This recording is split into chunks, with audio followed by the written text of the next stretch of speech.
In this video, we're going to be taking a look at a ride company that has just appeared on a new construction document tied to Islands of Adventure. We will go over who they are, what kind of ride systems they make, and what it may or may not tell us about the rumored Pokémon land coming to Universal.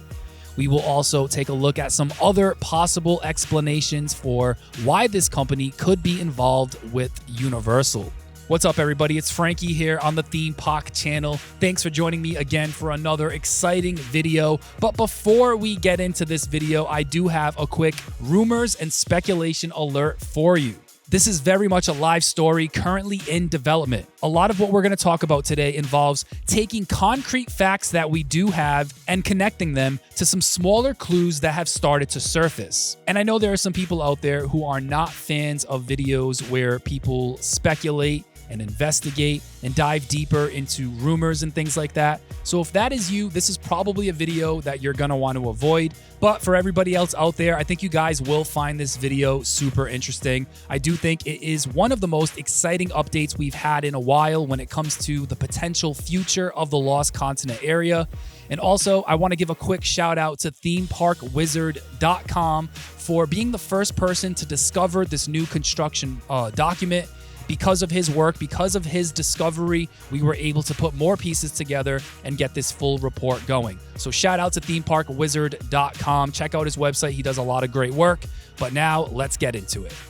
First off, a brand new notice of commencement for Islands of Adventure has surfaced. For anyone unfamiliar, a notice of commencement is basically a public construction document that gets filed before work begins on a project. It does not give us every detail, and it usually does not reveal exactly what is being built.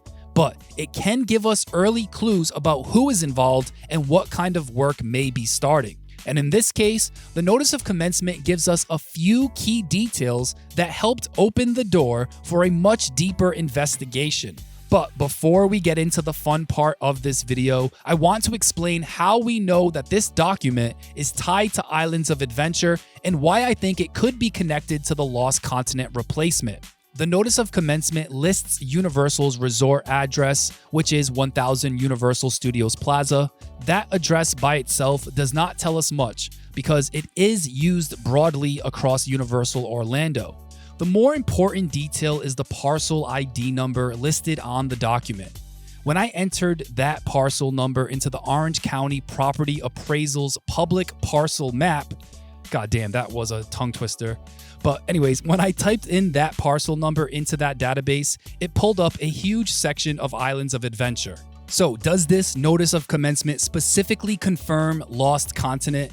No, it does not. The parcel itself is too large to narrow this down with 100% certainty. But based on everything we currently know is happening at Islands of Adventure, Lost Continent feels like the most likely possibility, especially once we look at the contractor listed on the document. That contractor is Garmendale Engineering, and the reason their name is so interesting is because they specialize in themed attraction engineering, ride systems, ride installation, and other theme park equipment. So the question becomes, if a company like Garmendale is being brought in for equipment installation at Islands of Adventure, where would that type of work most likely be needed? The obvious answer is the Lost Continent redevelopment, because that is currently the largest active transformation happening inside Islands of Adventure. The only other real argument you could make is Jurassic Park River Adventure, since that attraction is also in the middle of a major refurbishment. But that does not line up quite as cleanly for a few reasons. River Adventure has already been under refurbishment for nearly half a year. It is currently scheduled to reopen in November. And we have no reason to believe that the ride system itself is being replaced, especially this late into the refurbishment process. Now, there is one other possibility worth mentioning. Garmendale Engineering also works on automated ride gates, and their own website shows that they did provide the ride gates for Velocicoaster. So could this notice of commencement be for something like new gates for River Adventure or even another attraction at Islands of Adventure? That is possible, and I don't want to completely rule it out. So right now, in my personal opinion, those are probably the two main possibilities. Either this document is tied to the Lost Continent redevelopment, or it is tied to some kind of equipment work elsewhere in Islands of Adventure, possibly Jurassic Park River Adventure. But for the rest of this video, for the sake of speculation, let's focus on the more exciting possibility and look deeper into Garmendale's ride system portfolio. Garmendale Engineering Solutions is based in the United Kingdom, and like I mentioned earlier, they are mainly known for themed attraction engineering and ride systems.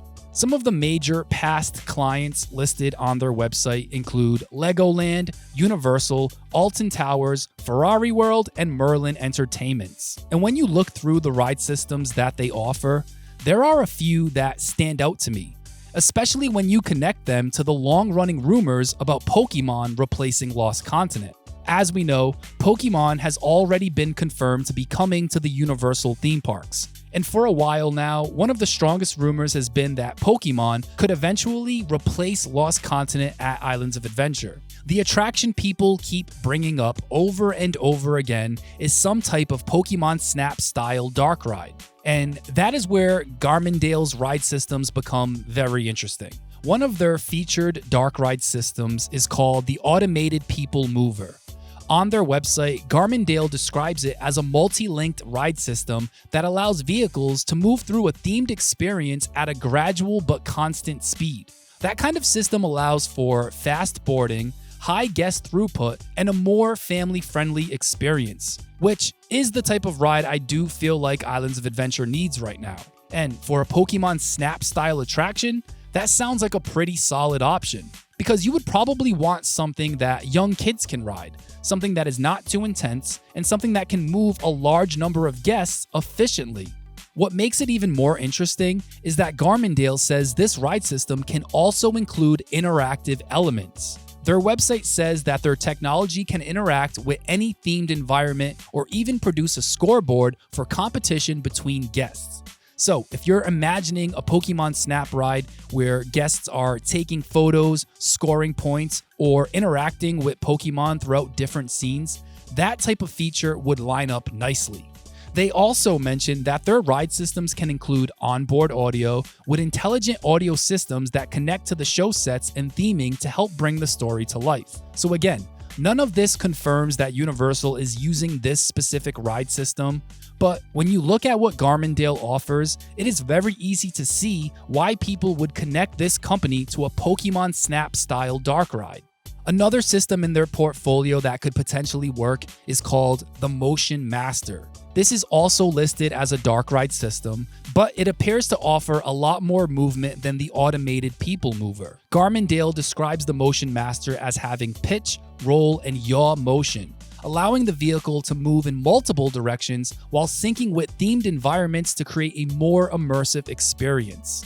They also describe it as one of the more thrilling ride systems in their portfolio. But based on the way it is presented, it does not sound like something that would automatically be too intense for younger guests. This system could actually be a really fun option for a Pokemon attraction, because the ride vehicle would not just slowly move through scenes, it could react to what's happening around you. For example, if a Pokemon jumps out, causes something to shake, flies overhead, or creates some kind of environmental effect, the vehicle could tilt, roll, or move in a way that makes the moment feel more alive.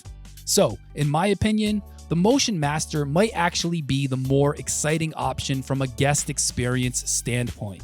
Garmendale also has a system called the Magmaster, which is their trackless dark ride concept.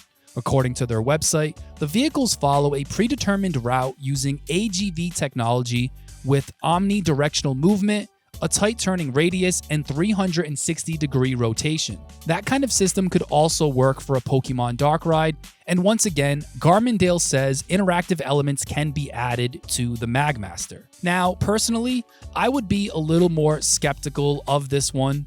It looks like a newer concept from the company, and I have not seen any major operating examples using this exact system. So, if Universal wanted to build a large-scale trackless dark ride, I would think that they would go with a ride system that is a little more proven at that level. Garmendale does list a few other ride systems in their portfolio, but for Islands of Adventure, these are the three that stand out to me the most. The automated people mover lines up the cleanest with the rumored Omni-style Pokemon Snap concept. The Motion Master sounds like it could create a more dynamic and exciting family dark ride. And the Mag Master is interesting because it is trackless, but at least right now, it feels like the least likely of the three. So, if this notice of commencement really is connected to the Lost Continent replacement, and if Garmendale is involved in the ride system side of the project, these are the systems I would be watching very closely. Now, is Garmendale the company that I expected Universal to be using for the Lost Continent?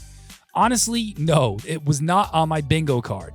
But one thing worth keeping in mind is that even if Garmendale is working on a ride for this new area, that does not automatically mean they are working on the main headlining attraction. The Lost Continent plot of land is a pretty large area, and whatever replaces it could easily include multiple attractions, restaurants, shops, meet and greets, and other themed spaces.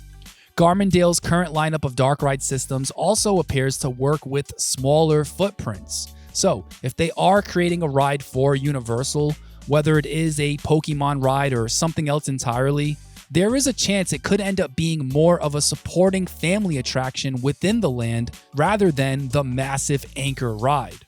And to be clear, that would not be a bad thing. A Pokemon-themed land, or whatever this area becomes, is probably going to need more than just one giant headliner. It is going to need capacity, family-friendly attractions, interactive experiences, and smaller rides to help round out the land. So for now, I would not call this confirmation of Pokemon, I would not call this confirmation of a dark ride, and I would not even say that this confirms a Garmendale ride system is coming to Islands of Adventure, but I do think this is one of the most interesting clues we have seen so far. As always, I'll keep providing updates on this story as it continues to develop. Well, that wraps things up for this video. I would love to hear your thoughts on everything. Drop a comment. Let me know what you guys are thinking. Is there anything that I possibly missed when I was doing research for this video that could change the way we're looking at things? Drop a comment. Let me know. I would also love to know, what do you guys think about Pokemon coming to the Lost Continent area? Do you think it's a good replacement, or do you think something else would be better suited for that area? Drop a comment and let me know. I will see you guys next time. Like and subscribe. Take care and peace out.